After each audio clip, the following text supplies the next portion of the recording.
Hello students, good morning. Let me start once again. One is a new chapter of your political science, electoral politics.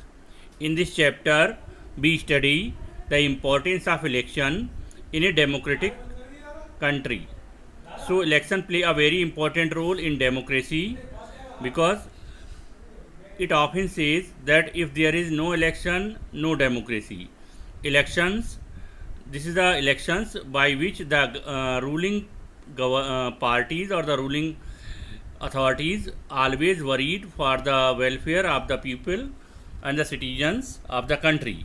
They knew it very well. If they not perform well, not work well, then definitely next election the people will deny them. So in this chapter we have to study about the election procedure, election system and importance of election, especially in the concern of India. So listen it very carefully, it is very important. And the main topic of this chapter, the function of election commission and how the election organized in democratic country or in India. Okay. So first of all we have to study here different types of election in India. Difference between the general, Y and the midterm election. We have to study here. So when we discuss about the general election, the election which organized after completing the tenure of 5 years. The Lok Sabha and the Vidhan Sabha state assemblies are held regularly every 5 years. The Lok Sabha or the Vidhan Sabha stands dissolved. Elections are held in all constituencies at the same time, either on the same day or within few days. First general election was held in 1952. 15th Lok Sabha election held in April-May 2009. Electoral politics. Okay. Democracies की when we discuss about the democracies, so elections take place regularly in any democracy. There are more than 100 countries in the world in which elections take place in choose people's representative. During the election, the people elect their representative and their representative rule over them. Now we study here what is election. What is election? आखिर election है क्या?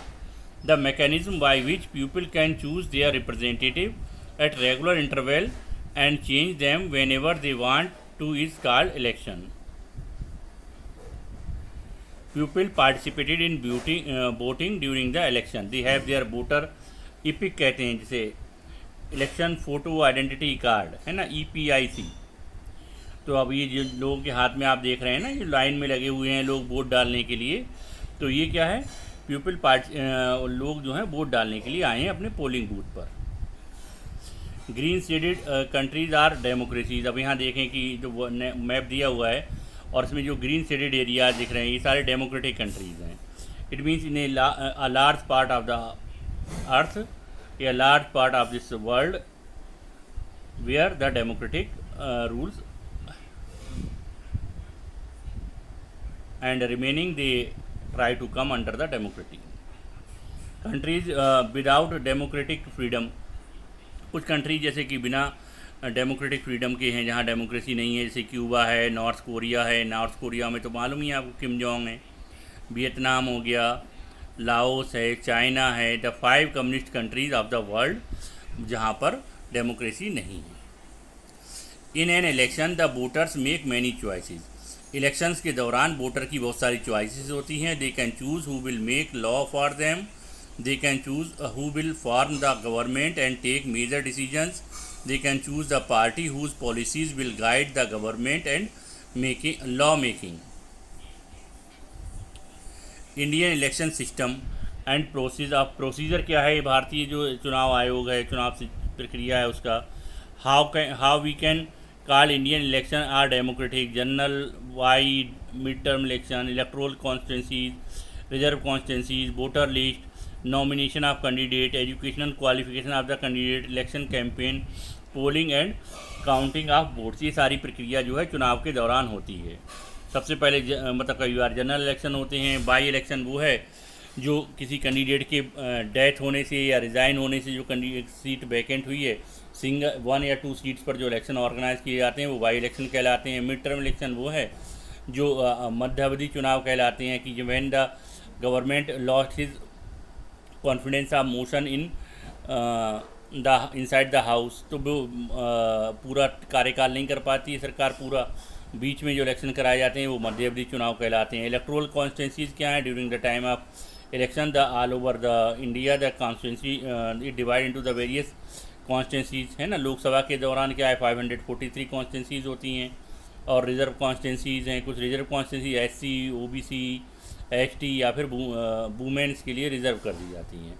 Voter list में ये है कि concern area में जो लोग एज ऑफ 18 की पा चुके हैं और उनका नाम उस एरिया की वोटर लिस्ट में है पोलिंग बूथ की, तो उन्हें वहाँ वोट देने का अधिकार है। नॉमिनेशन किया जाता है जो सर्टेन डेट पर जो कैंडिडेट इलेक्शन में पार्टिसिपेट करना चाहते हैं वो अपने एक नॉमिनेशन फार्म फिल करते हैं और उसे सबमिट करते हैं इलेक्शन कमीशन के ऑफिस में।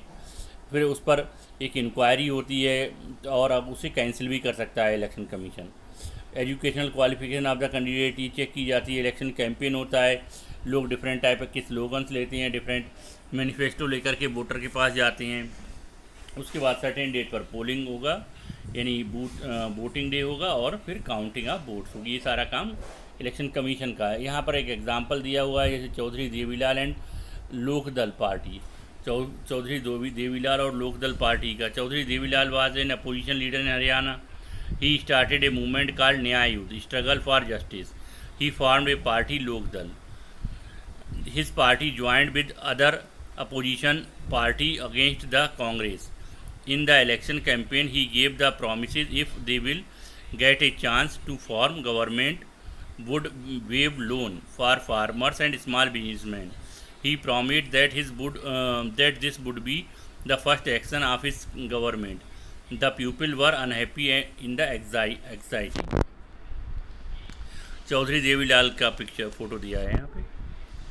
In 1987 state assembly election Lok Dal and his party 176 out of 90, यानी जब चुनाव हुए तो जो अपोजिशन लीडर थे चौधरी देवीलाल और उनकी पार्टी लोकदल जो थी वो हरियाणा में 90 सीट्स में से 70 सीट्स को पर इलेक्शन जीत गई थी।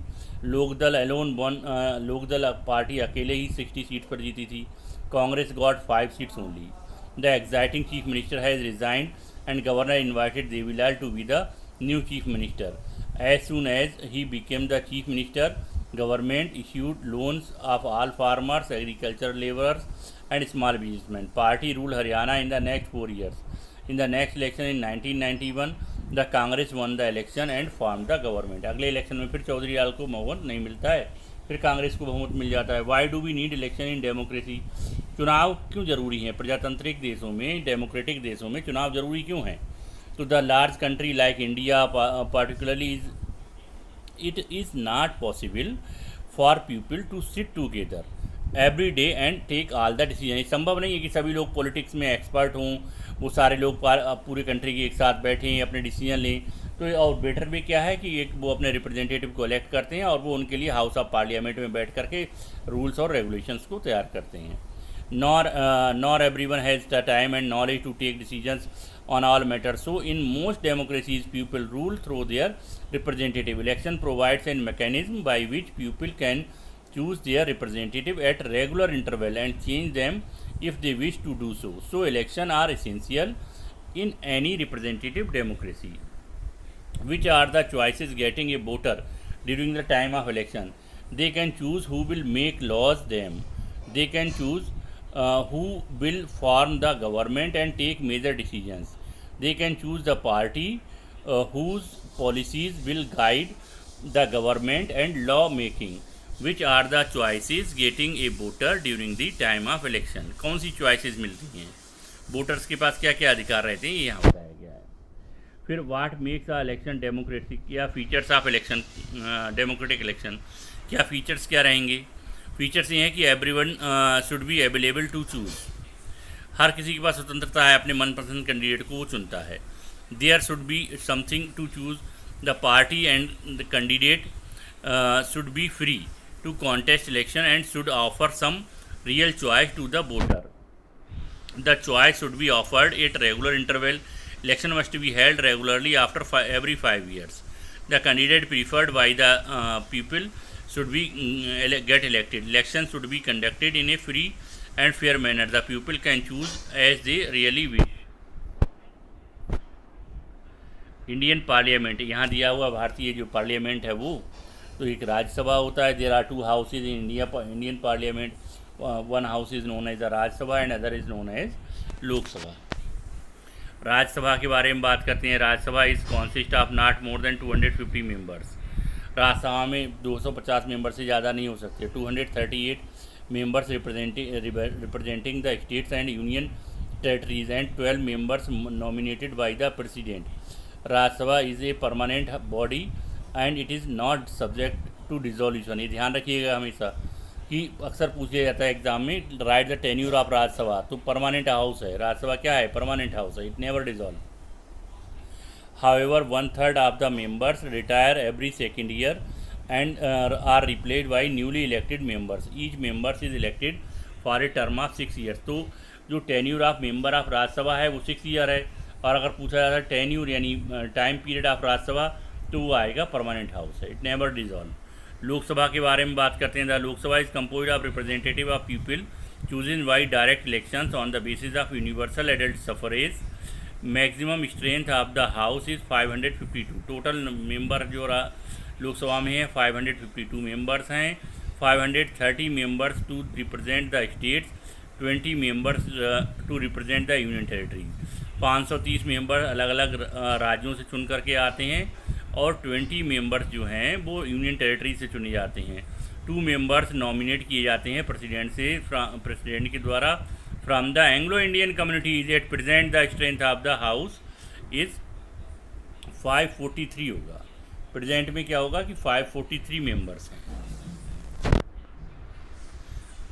और अगर 2 को उन्हें नॉमिनेट को फिर यहाँ दिया है जनरल इलेक्शन, दिया है जनरल इलेक्शन के बारे में।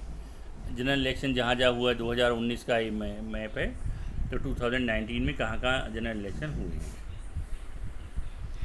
तो ये अलग अलग में दे रखा है, इस मैप के माध्यम से बताया गया। ठीक है,